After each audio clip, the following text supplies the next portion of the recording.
Assalamu alaikum wa rahmatullahi wa barakatuhu.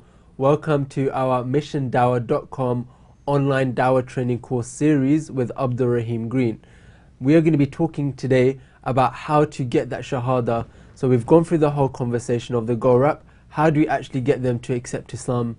Firstly, Abdul Rahim, can you just give us a summary on what we've discussed throughout the series? A very quick summary is people skills,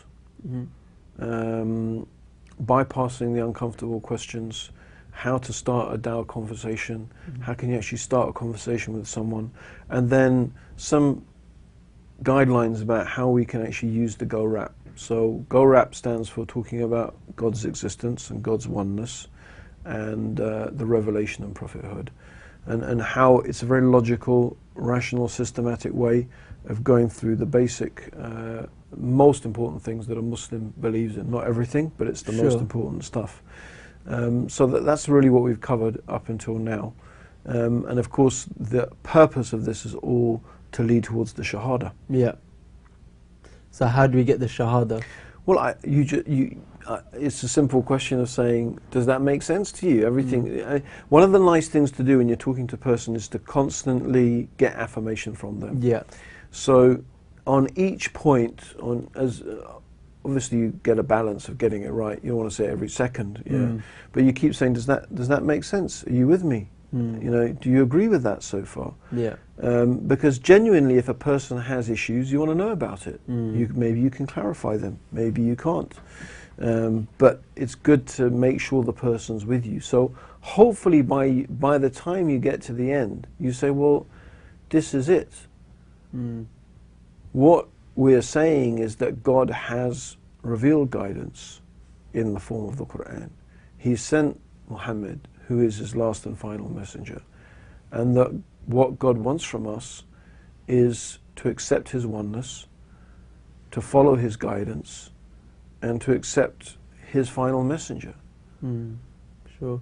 What if they say, it makes sense, I agree with it all, but I just need to study more. Maybe there's something else out there. Maybe I need to learn a bit more or read the whole Quran before taking the leap. What would you say to that? A lot of these things I judge on a case-by-case basis, because sometimes a person may really need to do that. And again, it's quite a delicate balance between realizing when a person is it's just shaitan. You know, the moment this person is going to come close to becoming Muslim, shaitan is coming personally to make sure that he or she doesn't. Or sometimes it's just their nafs kicking in, and it's not really that they need to study more. One of the things that I might say to a person is, look, based upon what you've heard so far, if all of this is true, and this is something mashallah, I heard from some people who took Shahadah. Yeah. And they said, everything makes sense. If I come across something that totally destroys everything that I've come to accept, then I'm not going to stay Muslim anyway. I wouldn't, whatever the consequences, I want to follow the truth. And if I found it wasn't the truth, just as I've embraced it because it's the truth, I would reject it because it's not the truth. Now, I'm not saying necessarily you'd invite a person to think about that. Yeah. But the point is that a person who is sincere, they will realize that, well, being sincere is what's important to me. And this all makes sense. Sure. And so, I mean, one of the things I say is, look, there's no end to studying. Yeah. There is no end to it. You can learn the Quran, then you can say, well, I need to learn Arabic. Then you'll say, well, I need to read the hadith, then I need to read the books of seerah. And you could get very, very far, and your life could pass before you ever get to the stage where you feel you need to. But the point being is, based upon the information that you've got so far, does that make sense? Are you going to accept it? Now, like I said, everyone is different. There are some people who genuinely do need to study. Sure. And it's up to you as a da'i to know. When I sometimes say to people, they come to me and they say, I want to take Shahadah. I said, that's okay, mashallah, how much do you know about Islam? Because I get the feeling that the person wants to take Shahadah because they want to marry someone, or, you know, it's happened to me when I used to work in the London Central Mosque. So I'd ask, and then I'd say, you know what, that's great, you want to become Muslim. I'll try and tell them what they need to know. And sometimes I say, you need to read and study a bit. Sometimes a person will come and I'd sit and talk with them and they say, you know, that all makes sense, but I just, you know, I need to get my head around this. And I said, no, you do need to study more, because I realize that's what that person needs. Yeah. Because people are different in what gives them certainty. Right. And at the end of the day, the Shahada is a testimony. It is, I bear witness that there is nothing worthy of worship except Allah, and that Muhammad is his messenger. Yeah. Why do you want to make a person lie? You don't want to make a person lie, right? So getting the Shahada is important. And unfortunately, you find it's very tempting to fall between extremes. One extreme is, I just tell them and I never get to inviting them. I'm too shy to actually say. The other extreme is, I'm going to make them say Shahada. They won't leave this place until, I don't care whether they believe it or not. You know, I need to tick another Shahada off on my list, you know. Both of those are wrong. You know, we want people to genuinely become Muslim, because they genuinely, it's clicked with them. Yeah. That's your job. Yeah, your job is to pass the message, to invite them, to give them all the opportunities. And so when we're going through when we go through the obstacles you might meet in terms of the person getting the Shahada, these are things that, you know, these are like mental blocks a person needs to overcome. Right. Sometimes you can do it straight away, sometimes you can't. Right, that's a very, very valid point, mashallah. Yeah. So for example, somebody's accepted Islam, they say, do you know, I believe it, I'm ready, and they take the Shahada. What happens next? This is very, very important to get this right. And again, unfortunately, this is the area where we are failing really badly, because people are taking Shahada and then unfortunately they're apostatizing. Not primarily because of any particular doubts about Islam itself, simply because there's no support network, simply because no one takes them beyond the Shahada. Right. And this is not right. And that's part of the reason why in I-ERA we have formed a support network called Muslim Now. The purpose of Muslim Now is to help look after the new Muslims. However, there's limited things that we can actually do as an organization. Sure. So every individual needs to, the primary responsibility is with the da'i. The da'i, yeah. The primary responsibility is with the da'i. And the responsibility is that that person needs to start praying. Once they've taken Shahada, they need to start praying. That's why we also recommend, before the Shahada, you do a brief outline of the 5 pillars of Islam. Right. And the main articles of Iman, and some of the basic duties. Not like, oh, you're going to need to get circumcised tomorrow, right? That you don't need to mention that. But the fact that you need to pray, right, 5 times a day, you have to give some of your, you know, the 5 pillars of Islam. Then you have to speak the truth, you have to keep your promises, yeah? You know, basic things like that. You know, there's some things that are really just worth mentioning, although you may think they're obvious, but they're really good things, right? I mean, the most important thing is praying 5 times. Yeah. Usually if a person prays 5 times a day, everything else will come with it. MashaAllah. Everything else will come with it. So I say to everyone giving dawah out there who gets a Shahada, your responsibility is to get that person to pray from the time they take the Shahada.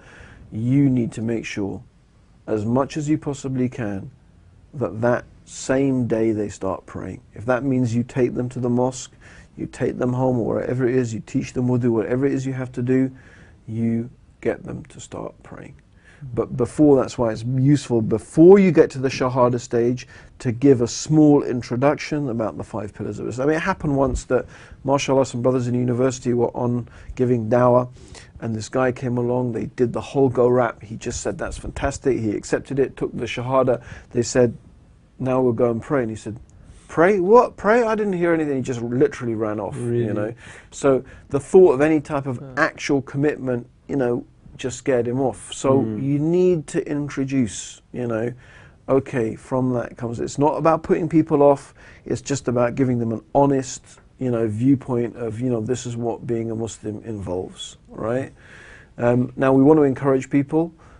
There's different ways you can explain to them, you don't want to make it sound like, you don't go into the whole description of what the prayer is. Make it simple. It is simple. Once you start to pray, it's whatever it is, 20 minutes a day, 5 times at certain periods. So it's 5 minutes here, 5 minutes there. If you've done that, you've done the obligation. That's it. You've done it. It's not difficult. So yeah, and so the other thing is get them in touch. And what we ask everyone to do, very simple procedure, right? First of all, obviously you want to let them know your name, who you are, and you tell them, I'm going to pass your number on to an organization called IERA there, or to just say, I'm going to pass your number on to someone from an organization called Muslim Now. Yeah. They help look after new Muslims. All they're going to do is give you a phone call, offer you some assistance, send you a Dawah pack that's going to introduce you, is going to give you basic things about Islam, and just be in touch with you to make sure things are okay. Yeah. So you need to tell them, because unfortunately, again, what's happened is that people have got numbers of people have taken Shahadah and passed them on to Muslim Now, and then when Muslim Now phone those people, it's like, who are you? I never heard of you. Where did you get my number from? Yeah. So again, that's not really thinking very intelligently, right? It's going to freak the poor person out, right? So what you want to do is prepare them, tell them, mashallah, you've taken Shahada, let's go and pray. You've got the whole time you're teaching them to pray. You say, okay, what I'm going to do, maybe for some reason you just can't, it's possible. You haven't got a way, or they say no, they're reluctant to come with you to the masjid or to learn to pray. You know, it's again shaitan playing with them. Say, okay, look, at least let me take your number, and I'm going to get someone to get in touch with you. I'm going to get in touch with you and someone else, and all they want to do is send you a pack of books, right? We'll teach you about how to pray, how to this and that, and you know, they'll just ring you every now and then to make sure you're okay. Yeah, you need to tell them about that. And then obviously take their number, take their email, you know, email and telephone number is usually more than enough. You don't need to get their address and account number and this and passcode. And, no, I mean, just the basic, you know, number and email, pass it on to Muslim Now. Someone from Muslim Now will get in touch with them so they can send them a welcome pack. Sure. And give them a ring and make sure that, you know, things are going okay with them. Yeah. And there are different ways we can try and offer help. It's not unlimited. We have a limited amount of help that we can do. And one of the things that Muslim Now does is they do a retreat for new Muslims. They have different programs running for new Muslims. So, I mean, the whole thing is to plug them into that. You know, and that's all. The purpose of that is so when a person takes Shahada, generally what has been found by some other Dawah organizations, mashallah, you know, there's you know, some people have been doing really good work over the years, advised us that the key to keeping people, new Muslims, to keeping them in Islam is giving them knowledge. They don't need to be mollycoddled and wrapped in cotton wool and given everything. And anyway, that's just not good for human beings anyway. But the thing they do need to be given is knowledge. Generally, once you've got the knowledge, you'll stick with it. You know, if you've got the knowledge, you'll stick with it. The danger is when you don't have the knowledge. Sure. You got no foundation. You heard this thing, you became Muslim, then you didn't get the support. So I think that's the key thing. Other people do need more specialist help, you know, and there's other organizations that are trying to cater for that. So yeah, that's it really, inshallah. Okay, Jazakallah khair, Abdul Rahim. So there we have it. We've gone through the whole goal wrap and also introduced how we can actually get the Shahada and look after the new Muslims. Jazakallah khair, Abdul Rahim, for all your time. And as always, Jazakallah khair for watching. Assalamu alaikum wa rahmatullahi wa barakatuhu.